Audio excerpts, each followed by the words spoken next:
அனைவருக்கும் வணக்கம். நம்ம அர்ச்சனாக்கா இப்போ ஒரு கடையை திறந்து வைக்க போறாங்க அப்படிங்கிற ஒரு தகவல் வருது. எல்லாரும் வந்து நான் கடையை திறந்து வைப்பாங்க, துணி கடையை திறந்து வைப்பாங்க, இல்லைன்னா ஃபேன்சி கடையா திறந்து வைப்பாங்க. ஆனா அர்ச்சனாக்கா மட்டும் எந்த கடையை திறந்து வைக்கிது அப்படின்னா ஸ்மோக் ஹப் அப்படிங்கிற பார்த்தீங்கன்னா ஒரு கடையை வந்து திறந்து வைக்க வந்து போறாங்க அப்படிங்கிற ஒரு தகவல் வருது.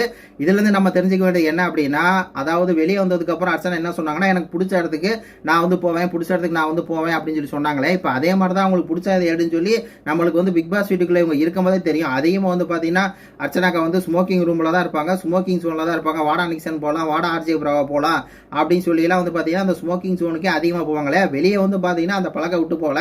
அர்ச்சனாக்கா வந்து பார்த்தீங்கன்னா ஒரு துணி கடைக்கு அவனுக்கு கூப்பிட்டுருக்க மாட்டான், அதே மாதிரி பார்த்தீங்கன்னா ஒரு மற்ற எந்த கடைக்கு வந்து கூப்பிட்டு மாட்டான். ஆனால் வந்து பார்த்தீங்கன்னா கரெக்டாக அந்த ஸ்மோக்கிங் ஹப் அப்படிங்கிற இந்த ஒரு கடைக்கு மட்டும் பார்த்தீங்கன்னா அர்ச்சனா தான் கரெக்டான ஆள். ஏன்னா அர்ச்சனா வந்து பார்த்தீங்கன்னா இந்த மாதிரி இதெல்லாம் இருக்கு இல்லையா, அர்ச்சனாக்கோட குவாலிட்டிஸ்னா இதுதான். அதாவது அர்ச்சனா வந்து பார்த்தீங்கன்னா தம் அடிச்சுக்கிட்டு அப்படியே அலையிறது தான் அர்ச்சனாக்கோட குவாலிட்டின்னு சொல்லி ஏற்கனவே ஜேம்ஸ் சார் சொல்லியிருப்பார்ல, அதே மாதிரி தான் அந்த குவாலிட்டி இருக்கனால இப்போ வந்து பார்த்தீங்கன்னா ஸ்மோக்கர் ஹப் அப்படிங்கிற ஒரு இடத்துக்கு வந்து பார்த்தீங்கன்னா சீஃப் கெஸ்ட்டாக போகிறாங்க.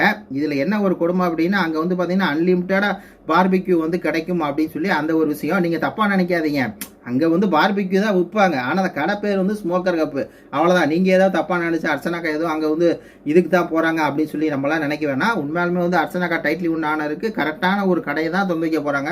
ஒரு துணி கடையை அவங்க எப்படி திறந்து வைக்க முடியும், ஒரு பழக்கடை எப்படி திறந்து வைக்க முடியும், அவங்களுக்கு எது அவங்க அதிகமாக வந்து இது பண்ணுறாங்களோ கன்சியூம் பண்ணுறாங்களோ அந்த கடையை தான் திறந்து வைக்க முடியும். அந்த வகையில் பார்க்கும்போது இந்த ஸ்மோக்கர் கப்பில் போய் நல்லா வந்து பார்த்தீங்கன்னா ஸ்மோக்கிங் ஜோனில் வேறு லெவலில் இருப்பாங்க அப்படிங்கிற மாதிரி தான் இருக்குது.